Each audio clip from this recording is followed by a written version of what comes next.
Rahsia pokok lengkuas. Assalamualaikum warahmatullahi ta'ala wabarakatuh. Tuan-tuan, hari ini kita nak share satu video daripada jiran seberang tentang kelebihan pokok lengkuas untuk dijadikan ubat batuk. Kita tengok video daripada seberang. Di video kali ini Bunda akan kembali berbagi salah satu cara mengatasi batuk dengan menggunakan lengkuas. Caranya, pertama-tama kita pilih dulu batang lengkuas yang sudah besar. Kemudian ujung dari batang lengkuas itu bisa kita potong. Setelah kita potong, kita bisa siapkan satu buah plastik.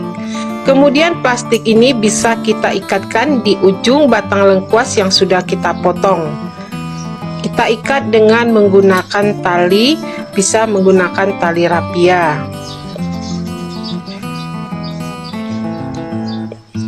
Selanjutnya, setelah kita ikat, kemudian batang lengkuas yang sudah kita ikatkan dengan kantong tadi kita ikat kembali, kita tarik agar batang lengkuas tersebut menunduk ke arah bawah, agar nanti cairan dari batang lengkuas tersebut dapat ditampung di dalam plastik yang sudah kita ikat.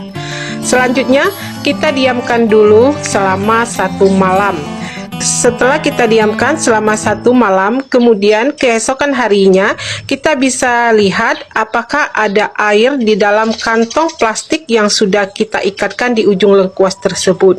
Nah, air yang ada di dalam kantong plastik inilah yang bisa kita manfaatkan untuk mengobati batuk. Selanjutnya kita bisa langsung meminum air dari batang lengkuas ini untuk mengobati batuk. Terima kasih.